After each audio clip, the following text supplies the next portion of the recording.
The cornerstones of what makes a good game are definitely there for Jurassic Park Aftermath. The graphics, the gameplay, the sound, most of the things that we end up rating a game based on are all there for this game. But there's something missing, and I think it's kind of the point of the game. I'm Nima. Let's talk about Jurassic Park Aftermath. But before we get into that, please hit that like and subscribe button. If you like the video or not, just hit the subscribe and like button. If you don't like it, well, what can I do?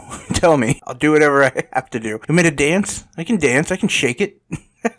Anyway, Jurassic Park Aftermath, as I said before, really comes off like a quality port. I mean, graphically, it's got that cel-shaded graphics that a lot of people like and works really well on the Nintendo Switch. Performance-wise, I never had a single problem with it. Not a stutter, not many issues with like frame drop or anything of that nature. In fact, I would say that this game ported over very, very well. The sound, it's fantastic. If you put your headphones on and you play this game, you will swear a Velociraptor is right next to you.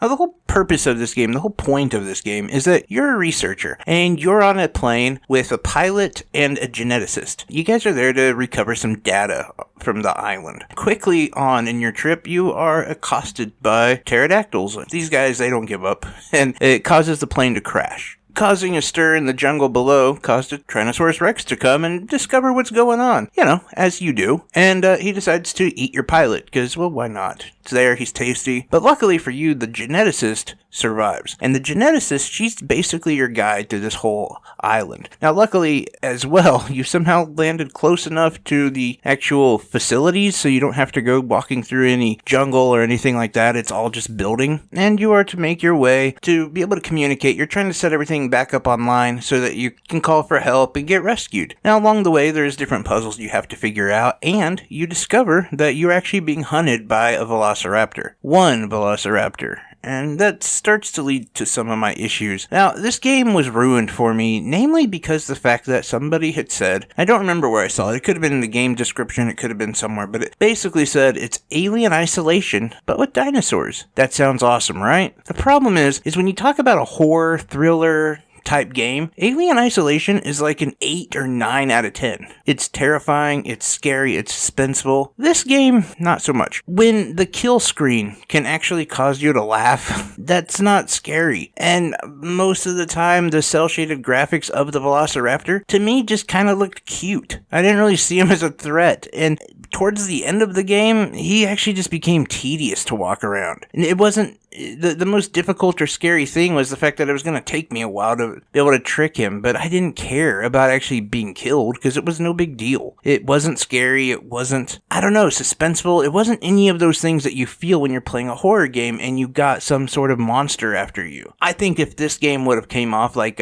let's just say like you were a doctor and you were trying to come up with cures and treat these dinosaurs in that same, style, that would have been amazing. In fact, hey, you know what? Any of you indie developers out there, hit me up. I think we just made an amazingly fun game that would sell really well. I'm telling you, we love dinosaurs. And that's the other part, too. It made it really hard for me to root against this guy. Because as I watch Jurassic Park, I'm always rooting for the dinosaurs. I'm like, please, just kill these people off. Can we just start over? I don't need Chris Pratt anymore and his putting his hand up to stop a velociraptor. Nah, that's dumb. Eat him. Kill him, Blue. Rise up. But no, I don't know. It just didn't scare me. And you can ask many people. I am a wuss. I am such a baby when it comes to horror games. It took me hours to play the Resident Evil 7 demo. You go into that dark house. I would get to about right there and I'd be like, nope.